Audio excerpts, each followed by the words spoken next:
Today we're going to be talking about another cult, and this one is new to me. I'd never heard of it before. It popped up on my YouTube feed, and then I went and watched a documentary about it called Escaping Utopia.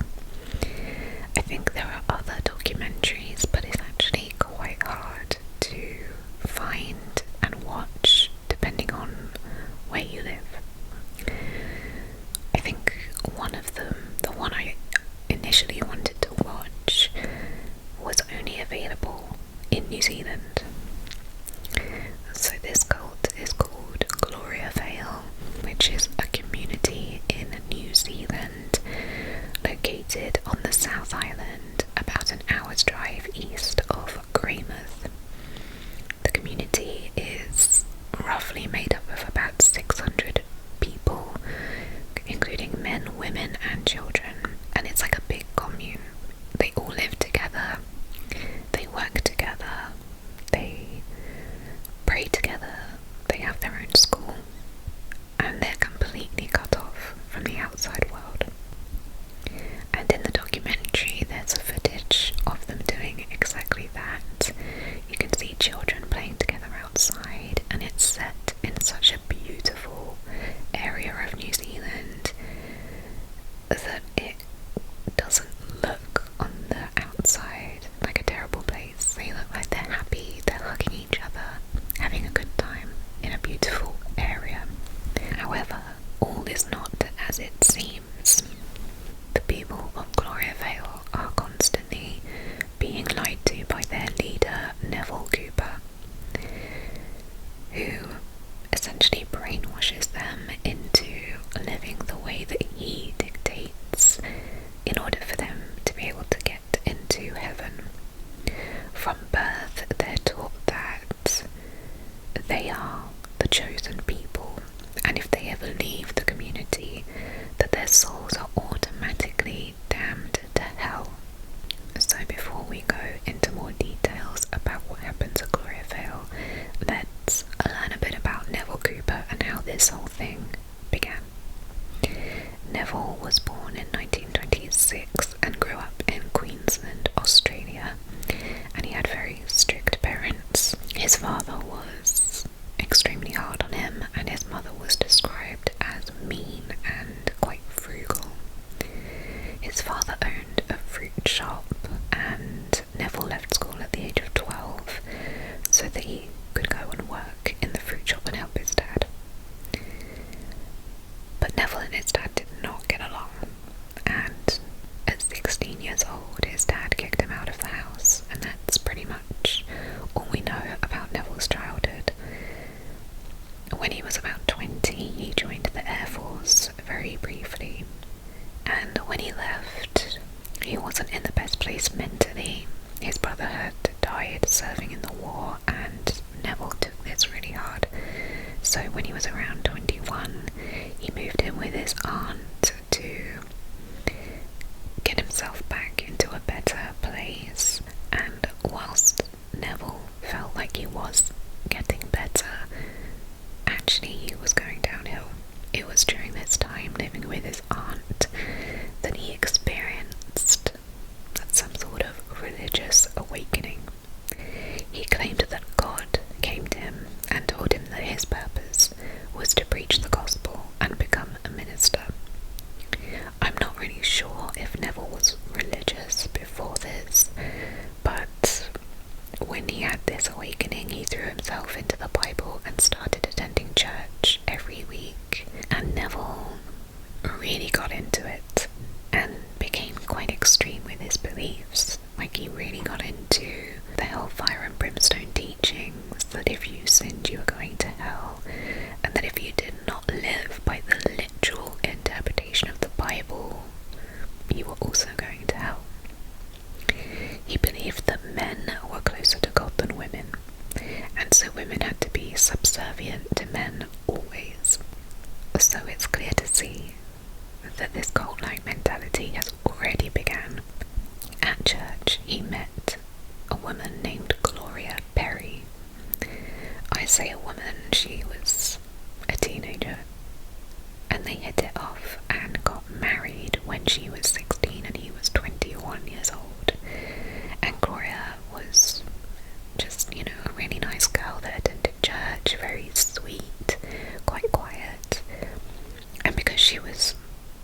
she kind of did just whatever Neville told her, and she didn't really make a fuss or argue.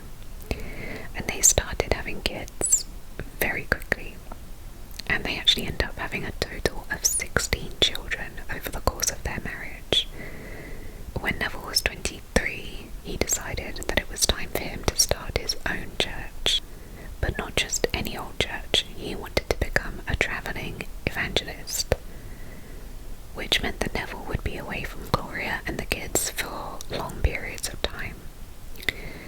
He named his travelling ministry the Voice of Deliverance and would conduct services out of a giant tent, travelling from city to city, and he would preach his evening evangelical style sermons wherever he went, and he was very passionate about it. He came across as charismatic and very energetic, and his message was to live a life free of sin, to practice traditional family values, and to live every day in servitude to God, or you're going to hell. And Neville started getting a reputation.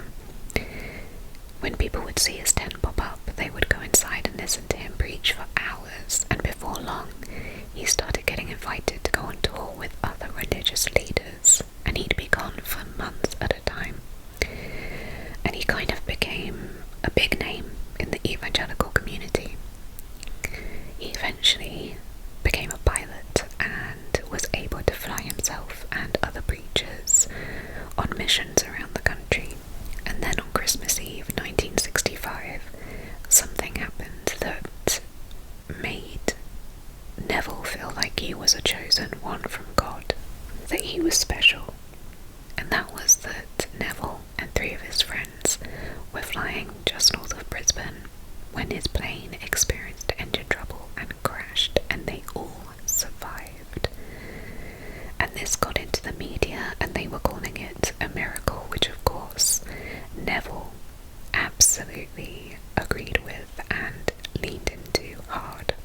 Then in 1967, Neville and his family decided to move to New Zealand, and he did the same things in New Zealand as he had in Australia for a while.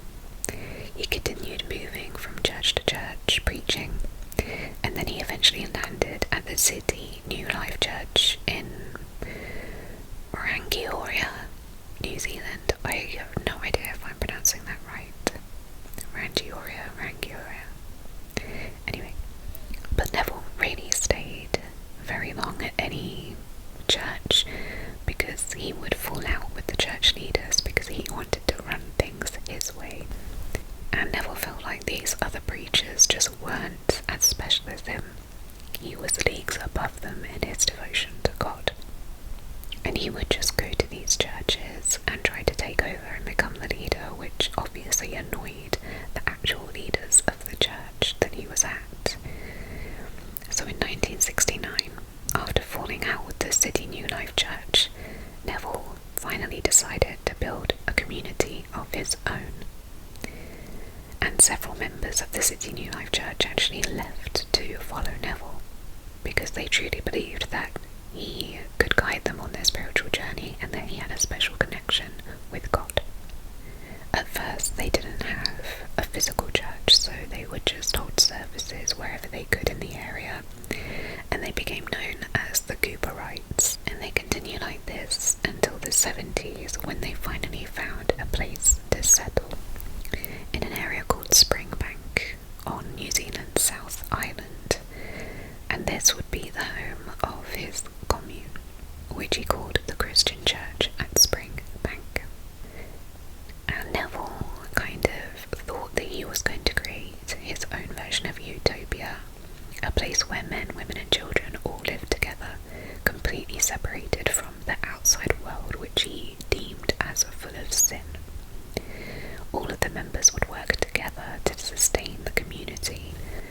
So, before moving into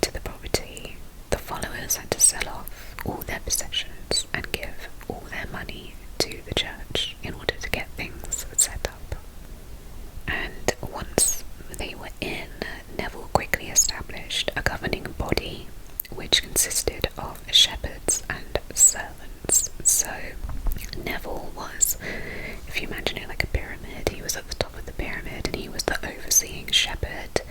Then there were regular shepherds, which were like his close circle, I suppose, the ones he trusts the most. And then it was the servants, with women being at the bottom and men being above them. They lived within this hierarchy, and a literal interpretation of the Bible was taught every day in the community, and they were expected to live a life completely free of sin.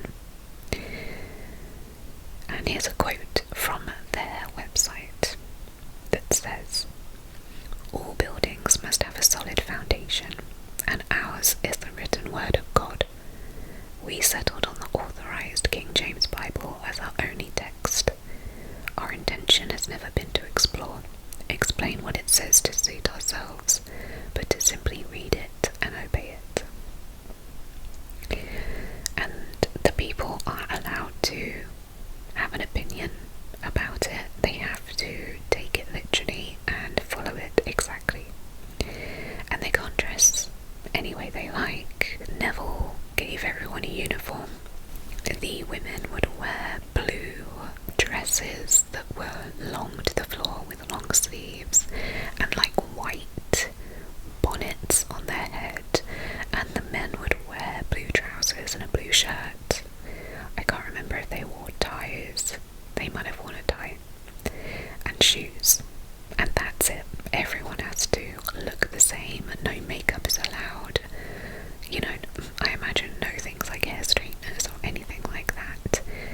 Everyone had to live in a basic, vanity-free way. So there was no individualism whatsoever. They didn't have jobs. They worked at the commune, and in return got free housing, and food was provided for them. And they weren't even allowed to marry who they wanted to marry. They had arranged marriages within the community. Neville kept everyone in line, using fear and shame, and especially fear of burning in hell for eternity if they did not follow the rules. And if you or anyone in your family ever did anything that the leaders viewed as wrong or sinful, the entire family would be publicly shamed.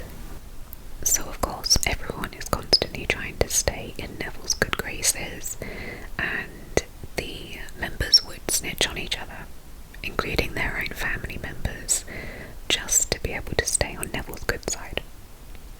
Because if you're on Neville's good side, you're on God's side. The children that are born in the commune, and there are many, are taught from birth to fear everything about the outside world, and that it's evil, and that they'll go to hell if they sin.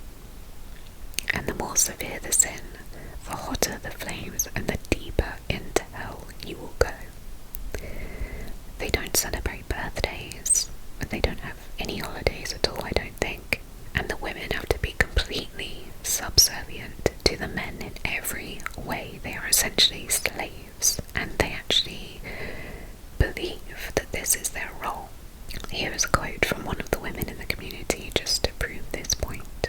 She said, "I draw strength from my husband. I love being a woman, and I love to be in subjugation to him.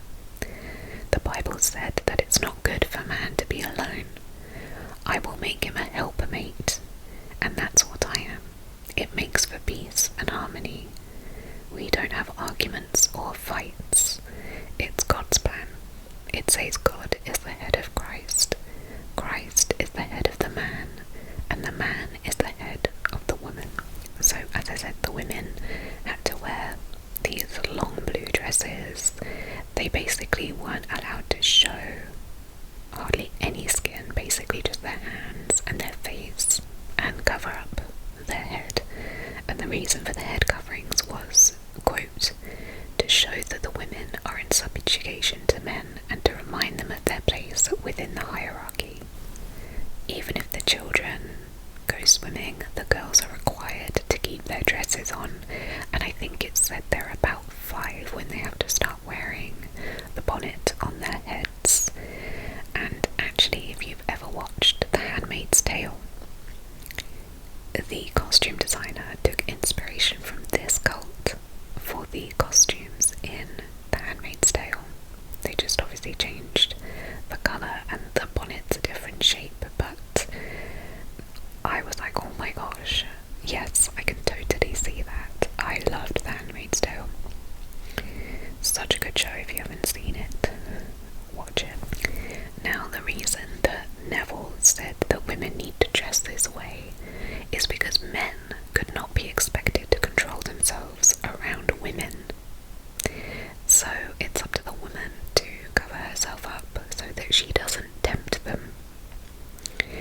even so far as to say women should never show their elbows because they might turn on the men. He put the entire community on a strict schedule, so everyone has to eat all 3 meals together at a specific time of day, and he assigned chores to everyone in the community. The women have to wake up between 2 and 6 a.m. every day, depending on which job they were assigned, and they have to do all the cooking for every meal for all the members of the community, 600 people. They have to do all the cleaning and all the laundry. They wash the dishes, they babysit the children. And the men, they do work around the property, and they go on to work in the cult businesses, and they're forced to start doing labour at a very young age, like they're children when they're forced to start working. In the documentary, one of the young girls who worked in the kitchen was asked by an interviewer how long she'd been working in the kitchen for, and she said that she started working at 5 years old. Now, if a man ever voices a different opinion than one of the leaders, he's forced into something called a men's meeting, where the disobedient member gets brought into a room and all the leaders will stand around and hurl abuse at him, basically, like berate him, make him feel stupid, put him down, essentially to break him down and get him back in line. And this will go on all day and all night if it needs to, in order to get someone to change their opinion or fall back in line. And at the end, the person has to either bend their will to the leaders and repent, or they will be punished. And now, as I said earlier, in this cult there are arranged marriages, and surprise surprise, Neville is the one who decides who marries who, and he encourages people to get married very young in order to, quote, manage their God-given sexual urges. And the wives, it's not really that shocking, but it also is, you know. The wives are not allowed to say no to sex, ever, to their husbands, of course. When they get married, they lose the right to say no, to give consent. And if the husband asks them to do anything sexual, they must do it, even if they don't want to, even if it's in an inappropriate place. And Neville believed that women should be allowed to marry as soon as they have their first period, because in his eyes, this physically shows that you are now a woman. But since New Zealand has laws against children getting married, he does make people wait until they're at least 16, but not because he thinks that they should. It's just to make sure he doesn't get into any legal trouble, which is very concerning because some girls start their period at like 9-10 years old. That's crazy. A book called What We Believe was written by one of the shepherds, and it outlined all of the cult's beliefs and what's expected of them as members of Gloriavale. And this book became extremely prominent, kind of like their own Bible, and everyone had to live by it. And the members were expected to sign what they call a commitment to the church, which is basically a promise to live a life of servitude, always obey the leaders, and live a sin-free life. And once Neville started controlling people's marriages and the way they could dress, some original members of the community decided they wanted to leave because it was getting too weird and controlling, and it seemed like every day Neville was putting a new rule in place. So thankfully some of those original followers did manage to get out, but others were not so lucky. A lot of them remained and were in the community for decades, and so were their children and their children's children, and they were living this weird, twisted, abusive lifestyle.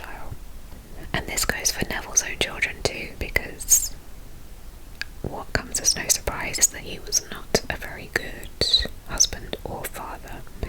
He was physically abusive towards his children, and although not confirmed, likely to his wife too. But he was especially hard on his sons. They got it the worst when it came to the physical abuse, and he taught his followers to discipline his family the same way that he did his. According to former members, physical abuse is a huge problem within the group. Most of the men beat their wives and their children all the time, and the children are brought up to think that this is totally normal, because they're cut off from the outside world, so they have no idea that this doesn't happen to other people.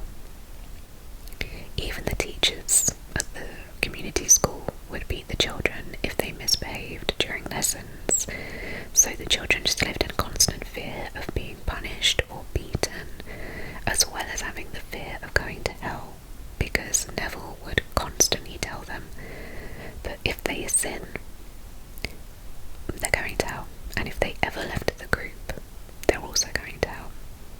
And it just keeps getting progressively worse.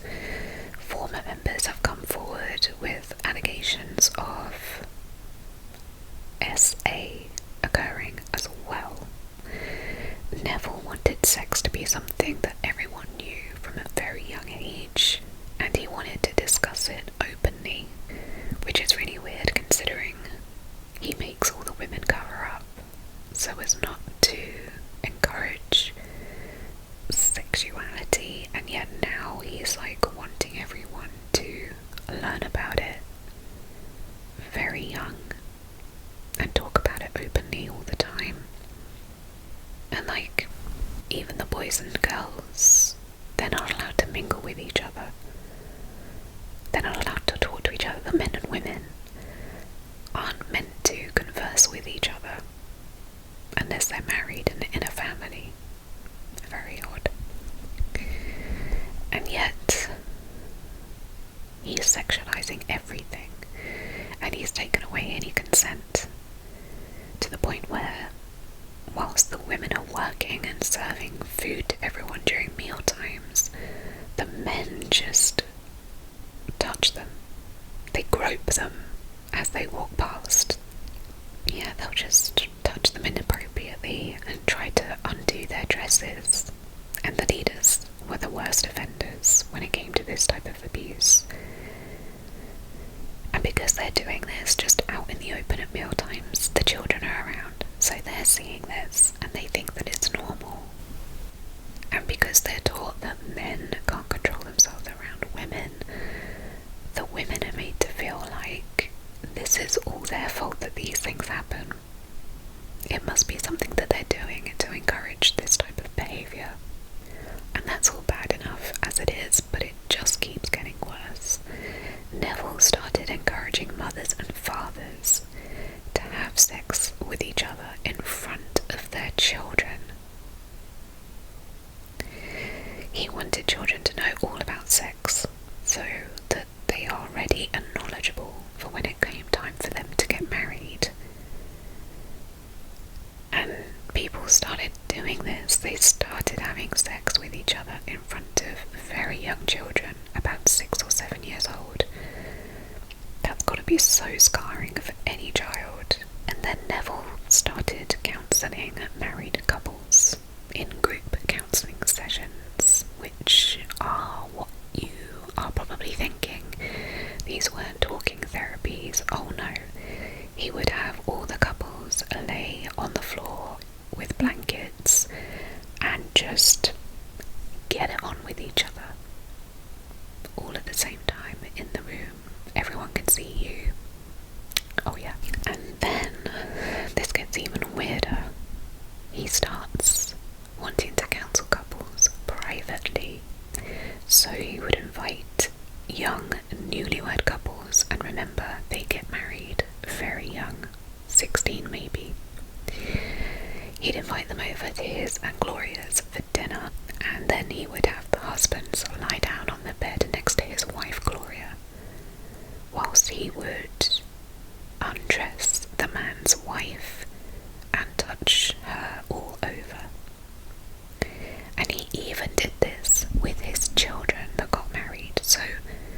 would make his child, who's technically an adult by this point and got married, lie on the bed next to their mum whilst he fondles his wife. And it would all be an excuse to say that he was teaching them how to be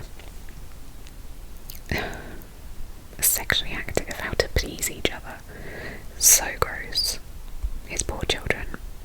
And in the documentary you see his son Phil talk about this and how he absolutely hated it and he dreaded any dinner invitation that he got from his dad, but at the same time it was his dad who was the leader of the community. You had to obey his rules and he was afraid of the consequences if he refused, but at the same time he felt like he was letting his wife down because he was allowing his dad to violate her and he wasn't doing anything about it, which over time caused issues within their marriage. But this wasn't the first time that Phil had been a victim of his father's predatory behaviour. When Phil was a teenager, he had confided in Neville that he was having some pain in his testicles and he was getting worried. So Neville said, "Show me where the pain is." So Phil gets undressed and shows his dad, and then Neville proceeded to assault his own son, which obviously left Phil feeling horrible, disgusted, confused, but he also felt like there was nothing he could do. He couldn't turn to anyone.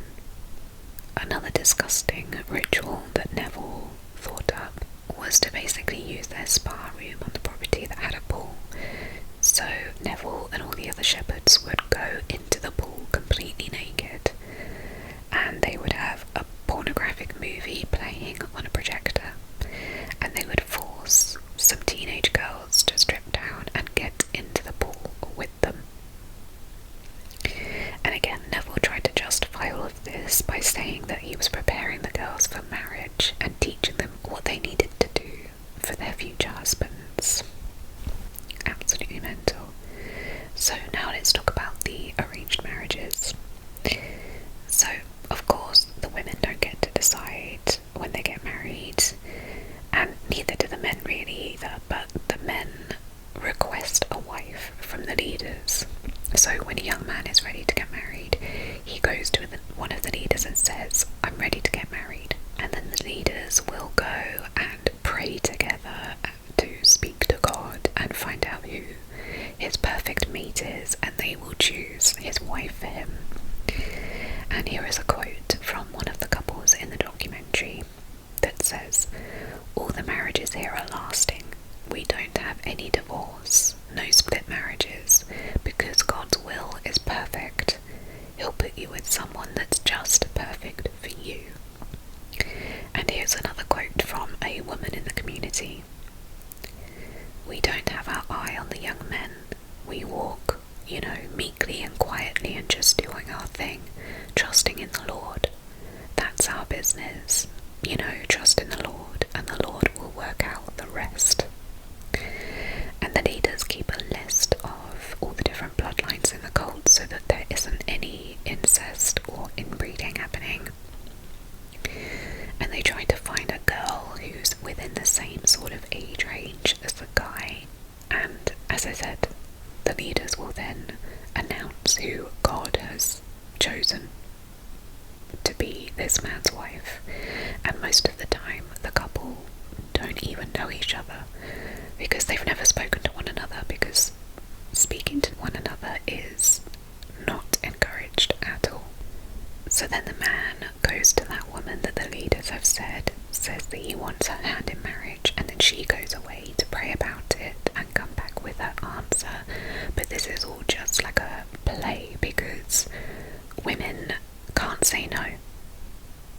They don't have a choice. So this is just all a facade because she has to say yes.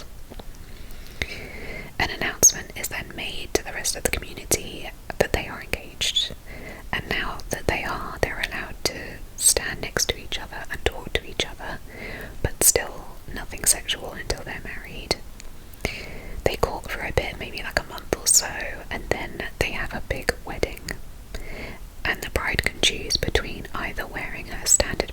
dress, or for this one-off occasion of getting married, she can wear basically the same dress but in pink. And this is the only time they get to deviate from their normal uniforms. Then they have a big ceremony held in front of the church where they exchange vows and get to have their first kiss. And during the ceremony, the girls sing these awful songs that basically are all about having to obey your husband and treat him well, and all the days of your life you will be good to him and you'll be faithful and you'll basically be subservient. And obviously, now that they're married, the wife has to do everything that the man wants sexually. She can't ever say no. And here's a quote from the community that says, "Husbands and wives do not have the right to withhold themselves sexually from one another." And obviously there it says husbands and wives, but it's very much known that what it really means is that the wife is not allowed to say no to the husband. Once the ceremony is done with, the husband and wife are led into a carriage that's driven by a child, and this child drives them over to a little honeymoon suite. They then have to go into this honeymoon suite and consummate their marriage in the middle of the reception party, and then come back out to join the rest of the community. And apparently Neville would sometimes be present in the room during this consummation. So this is what their lives are like, and this is how it continues to go for years and years. And like I said, they're completely reclusive, completely cut off from the outside world. There's rampant abuse going on, and the number of members just keeps going up because women are encouraged to have as many babies as possible, which means that their living conditions are getting worse and worse. In the documentary, most families just have one room to themselves, so a double bed for the couple and then bunk beds for the kids, and the couples have to have sex in the same room as their children. As I said earlier, they're encouraged to do it in front of them anyway. It's just all very fucked up. But as the years go on, most of Neville's children start to leave. And as I said earlier, he had 16 children and only 4 of them ended up staying. The rest of them managed to escape. And the remaining members are told to completely cut ties with anyone that leaves, of course. It sounds like every other cult. And as I said, the women are just expected to have as many babies as possible because they're a gift from God. So no contraceptives are allowed under any circumstances.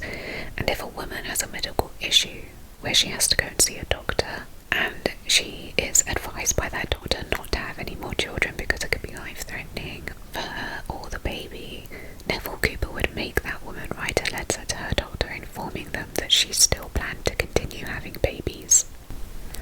And usually these babies are born on the property of the cult, but occasionally when things go wrong and don't go to plan and there are complications, the leaders will give permission for those mothers to go to a hospital and give birth there.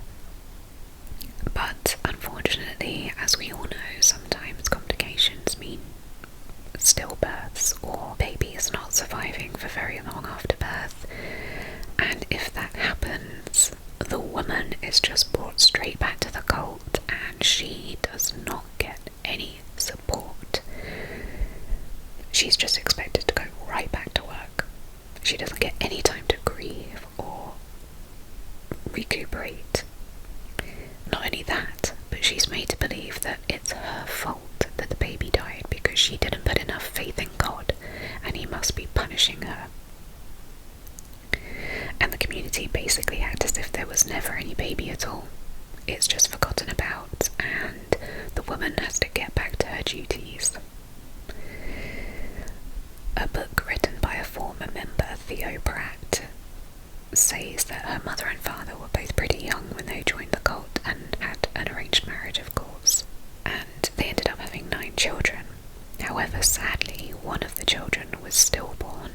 They named him Samuel, and Theo's mother had given birth to him in a hospital she was discharged, she was sent back with a small box that contained Samuel's body, which obviously she was completely devastated and in mourning.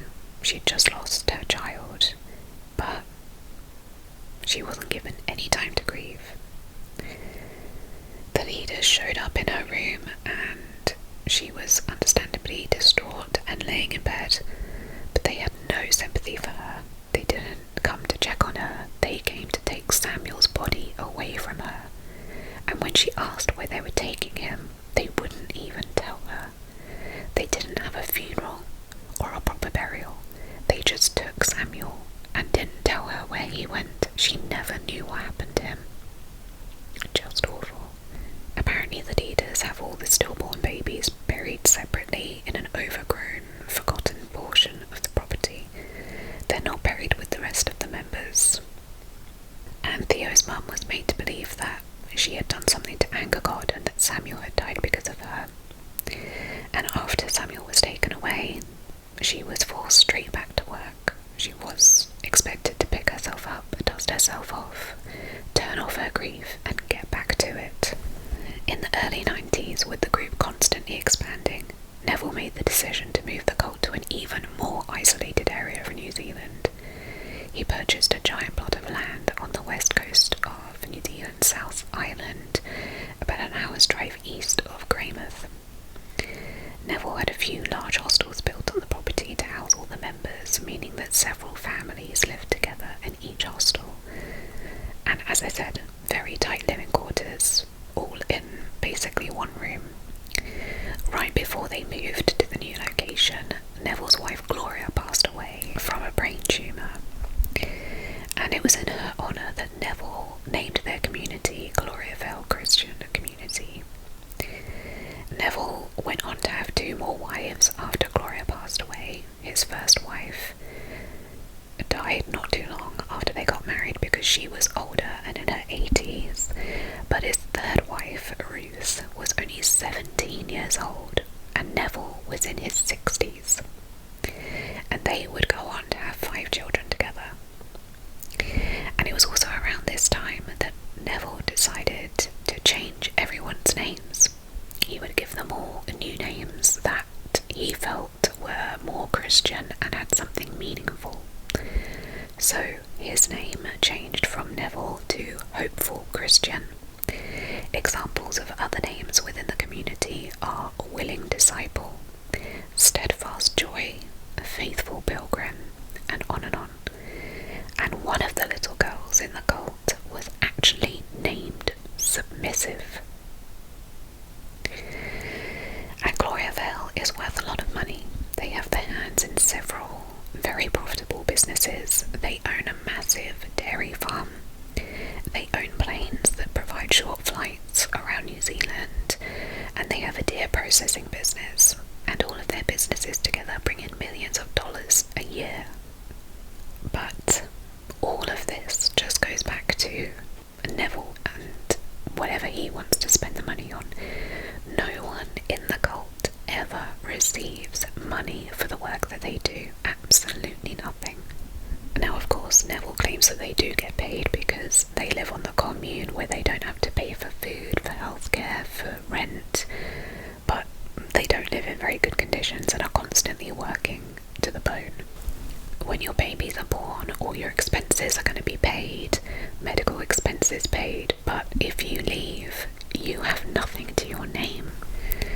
Not long after they got settled into their new property, one of the former members came forward with some very disturbing allegations against Neville.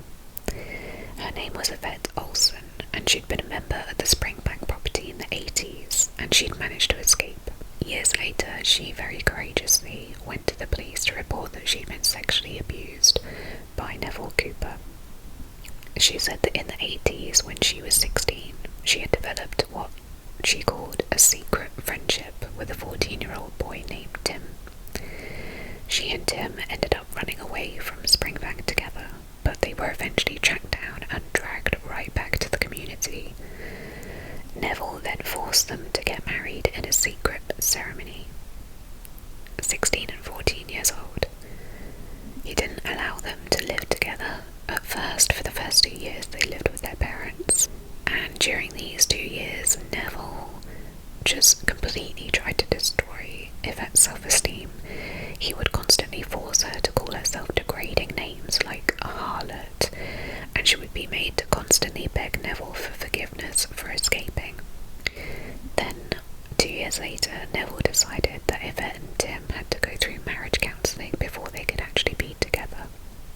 And we know what counselling sessions consist of, but he wouldn't counsel them together.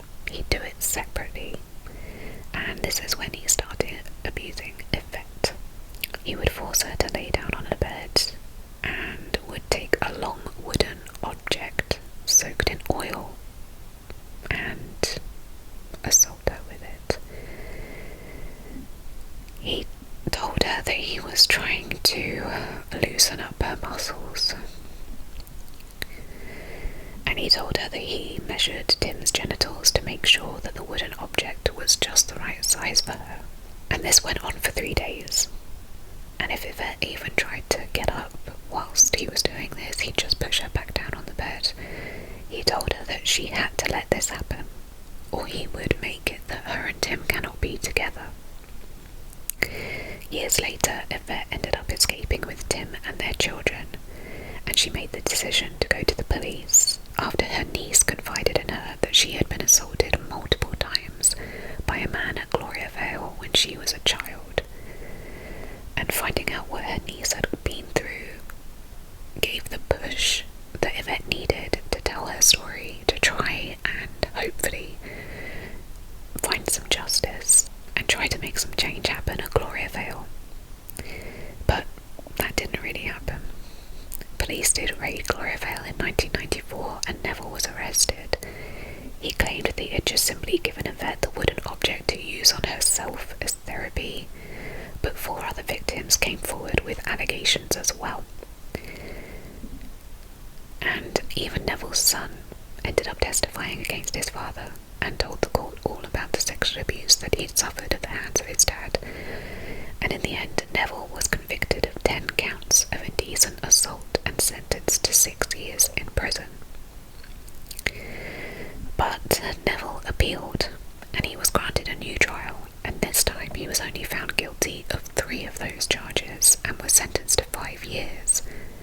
But he was released from prison after serving less than 2 years. Now, back at Gloriavale, the community members have no idea what Neville's been convicted of because they are so cut off from the outside world, and they were being fed lies too by the leaders, essentially pushing the narrative that Neville was being persecuted for spreading God's word, and that's why he was in prison. And the leaders would go to great lengths to keep the followers ignorant from news in the outside world.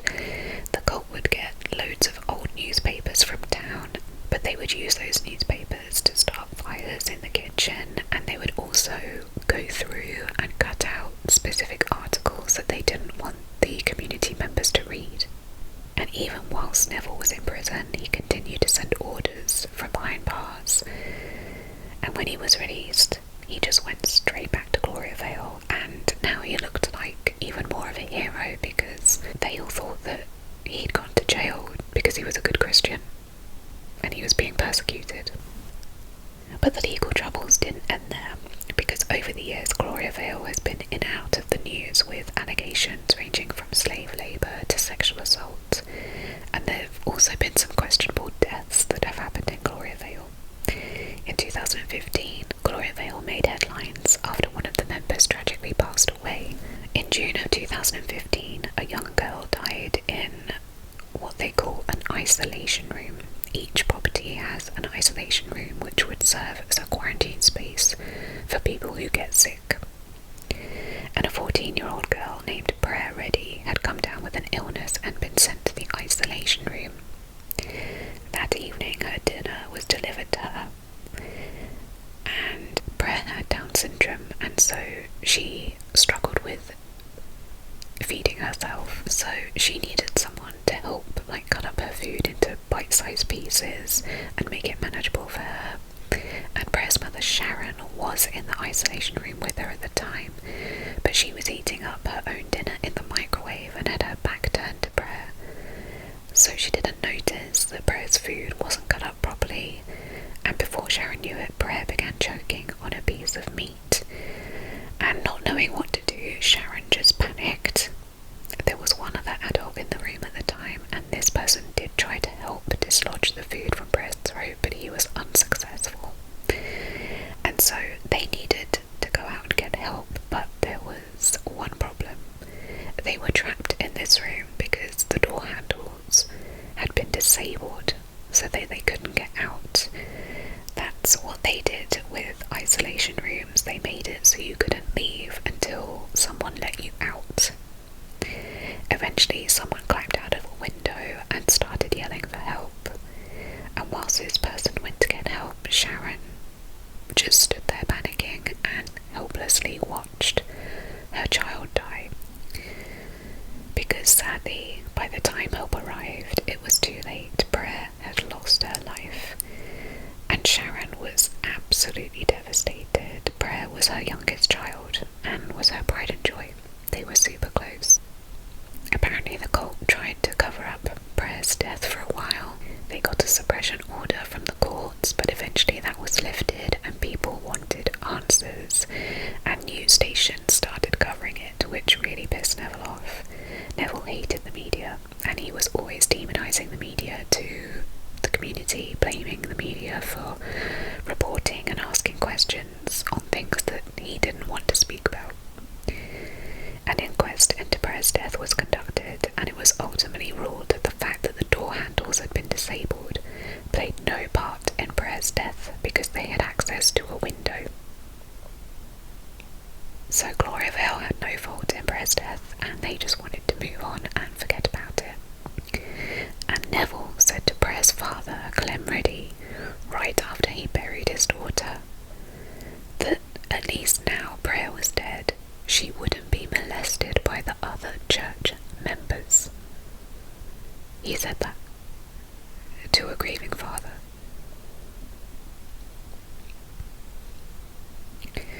Then in 2018, the death of another Gloriavale member occurred under strange circumstances when a 20-year-old man named Sincere Standrew was found unresponsive in the Gloriavale paint shop where he was assigned to work, and it's widely believed that he took his own life. He was airlifted to hospital where he was put on a ventilator, but sadly he passed away. Sincere's sister Rose said that he was treated horribly in the community, and Neville especially had it in for him. Sincere was deaf, and so when Neville would give the boys an order, he wouldn't be able to hear him, and instead of being understanding about the fact that he's deaf, Neville would just get angry with him. And so the other boys just copied Neville's treatment of Sincere and started bullying him as well. They would exclude him, call him names and mock him, and because of this, Sincere would shy away from everyone. He was always worried that people were mocking him.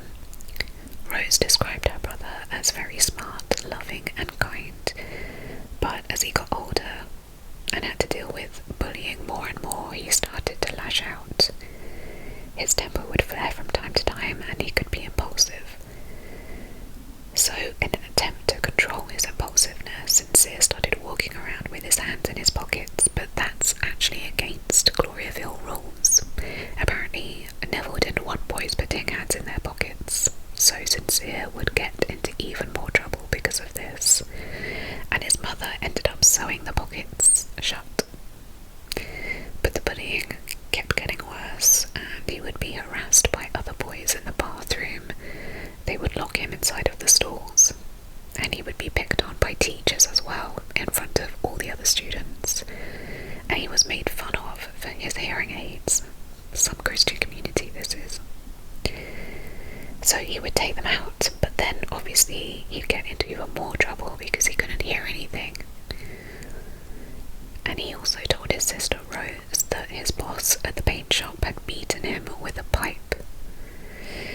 There are also reports that Sincere had been a victim of sexual abuse as well, and later on his father even admitted to knowing of at least one instance of this. Just 2 months before his death, Sincere had been removed from his parents' home in the hostel and was forced to go and live in the men's room with older men in the cult, which just further isolated him from his peers and family. According to Rose, the men's room was seen as a disgrace because only the single men lived there. Men whose wives had either left them and escaped the cult, or men who had been married on the outside but left their families to join Gloriavale and never got remarried, and this is where they kept Sincere. Sincere had apparently approached the leaders multiple times to request a wife, but he had been denied every time. So at 20 years old, most of his friends that he did have had gone married and had families, and he was all alone. And your entire value as a person is judged by your standing as a Christian and your ability to have a family in Gloriavale. Apparently this is what will get you into heaven. And Sincere had been denied the ability to do that. So he felt worthless in the eyes of the community. Rose said that since she has left the cult, she's been learning obviously more about the outside world, and she believes that Sincere probably had autism and he was struggling. She said he was very intelligent, but he struggled to verbalize things, plus he was deaf, so it just added more frustration to the situation, and instead of being supported and nurtured in this Christian community, he was bullied and ostracized. Once he was living in the men's room, his visitation with family became very limited, and he was forced to spend time with all the older single men and just work in the paint shop. And 2 months later, he was found dead. An inquest into Sincere's death was conducted, and dozens of people were interviewed about his treatment by the others and his state of mind leading up to his death, because the coroner was trying to determine if this was self-inflicted or if it was a result of a mysterious accident. His sister Rose and some of the other members who had managed to escape said that he had been treated horribly and that his state of mind wasn't good. But current members said the exact opposite. They said that he was happy, wasn't bullied, he had a great life, and in the end, the coroner determined that Sincere's cause of death was accidental and likely caused by a blacking out game that had been very popular in Gloriavale at the time. The Gloriavale people told the coroner that the teenagers in the cult would restrict each other's airways to cause a euphoric effect. Rose doesn't think that Sincere was involved in doing any of this, and she was very upset by the ruling and believes that the investigation fell short. And several allegations of physical abuse against Gloriavale members have come up over the years. Connie Reddy is one of them. She was Prayer's older sister, and she ran away from the cult after Prayer passed away. In 2018, she went to the police with allegations of child abuse against her father, Clem. And Clem, like many other dads in the community, would beat his children for pretty much any reason whatsoever. Connie said that her and her siblings, including her little sister Prayer, who had Down syndrome, would be severely beaten, sometimes for doing nothing at all. Sometimes Clem was just in a bad mood, and he'd come home and take his anger out on his wife and kids. Clem would later blame his actions on the culture within the cult, and that the fathers should physically discipline their wives and children. And the fact that he was working 70 hours a week at one of the cult businesses meant that he was mentally and physically exhausted, which added to the problem. Clem ended up pleading guilty to the charges and was given 12 months supervision, and he paid $1,000 in damages to Connie. He was also ordered to take part in counselling sessions. Clem has said that being convicted of assaulting his children caused him to reflect on not just his own actions, but how the whole push men to violently discipline their children, the rampant sexual abuse of girls. Clem says he followed the lead of Gloriavale's shepherds, disciplining his children physically until he was convicted of assaulting them. Clem said that the conviction made him reassess life inside Gloriavale and what Hopeful and the other shepherds were practicing. And so he started asking the leaders questions and pushing back, which they did not like. Instead of listening to his concerns and making changes, the leaders kicked Clem out of the community. But Sharon and Clem had been in this cult for decades, and they had dozens of children and grandchildren within the community, and prayer was buried there. So they couldn't bring themselves to just completely leave. They weren't allowed to be part of the community anymore, but what they ended up doing was walking to an old building on the outskirts of the property owned by the cult, where they used to have a business set up, and they started living in that building, which is not set up for living in at all. So they're technically not in the cult, but they live in cult property in order to try and be close to their family.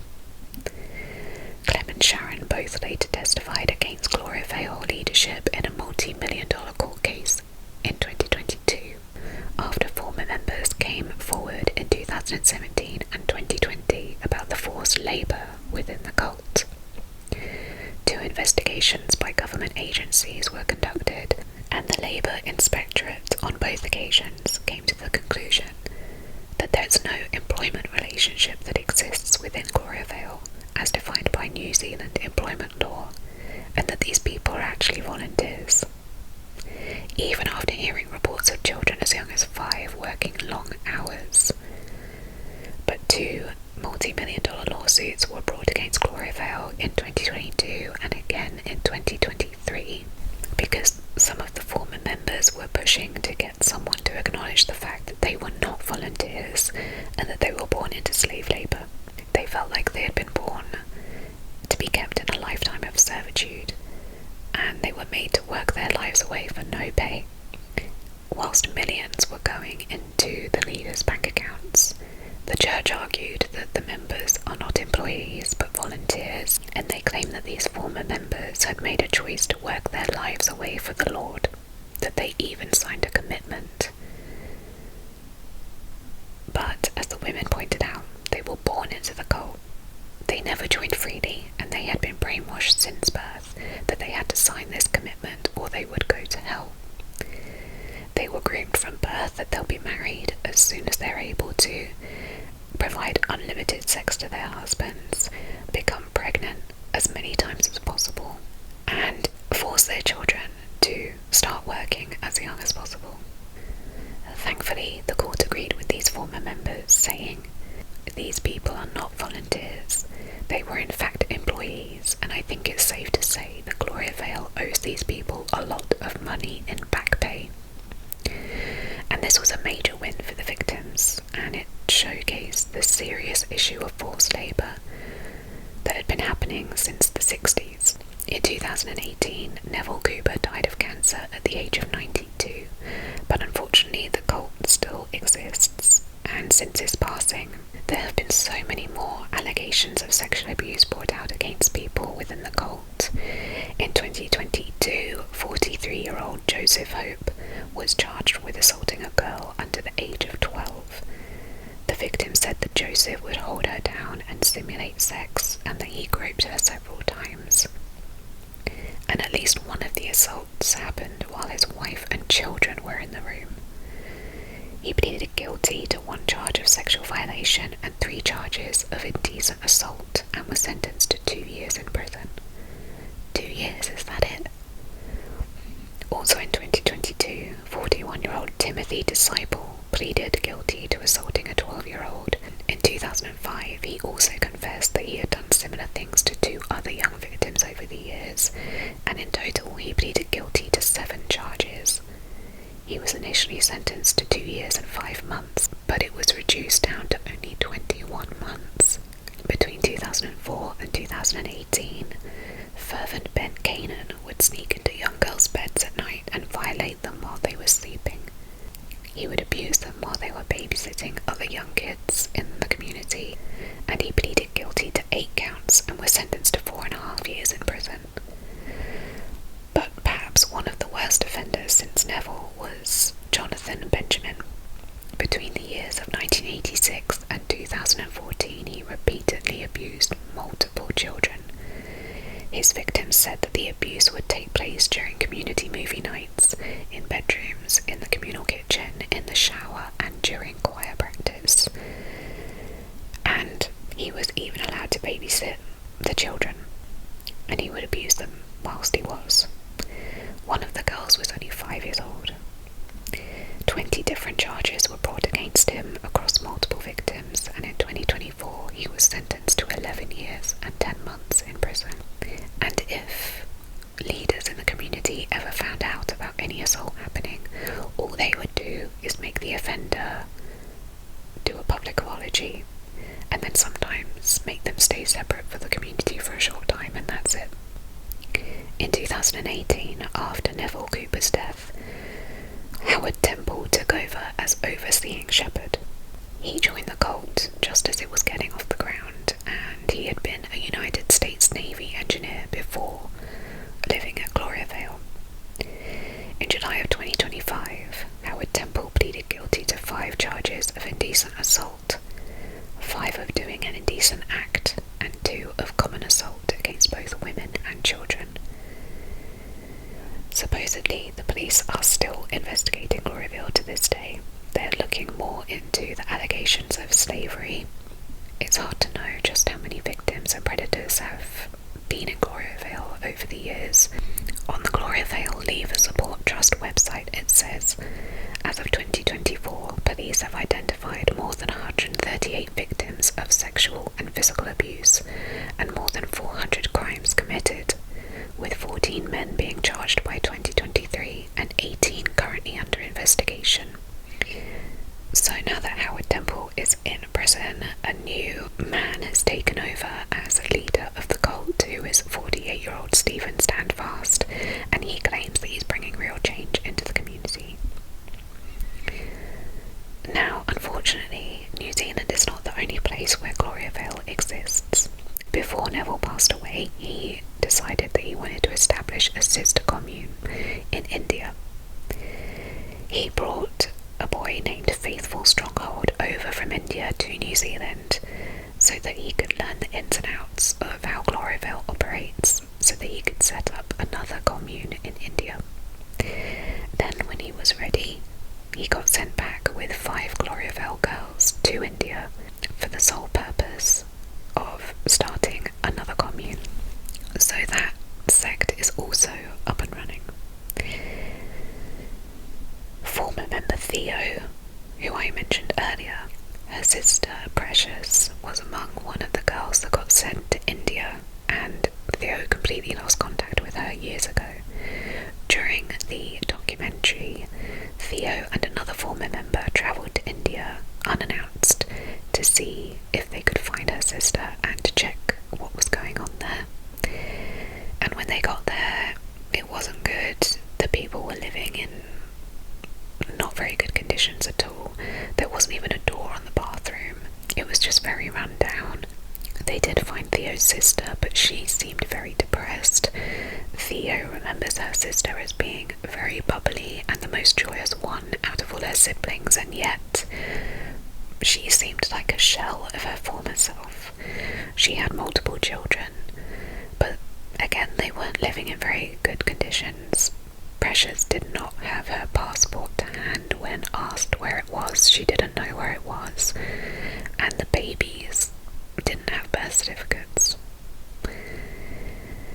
Then Theo went to speak to Faithful Stronghold, the leader of Gloriavale in India, because she was concerned about any abuse that may be happening, considering what happens in New Zealand.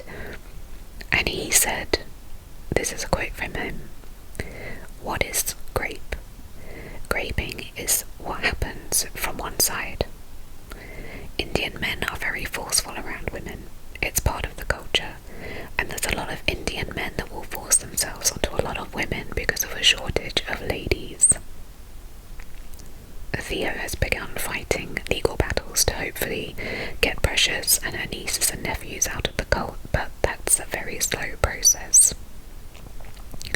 But thankfully there is help on the outside, and over the years dozens of people have fled Gloriavale. The Gloriavale Leaver Support Trust was started by Liz and Graham Gregory in 2019 after they had someone run to their home, which is, I think, the first home you get to outside of the New Zealand property. They made it their life's mission to help them, which is such a lovely thing. So not only do they help people to leave the cult, they also help provide housing and essential items and help them just find their feet, because obviously when you leave a cult you have nothing to your name, and so they really do provide as much as they can to help escapees to start a new life. They help them financially, they help them find jobs, and in the documentary they said they always have one house that's ready and set up with furniture and everything ready to go, so that if someone comes to them, they have a place to go.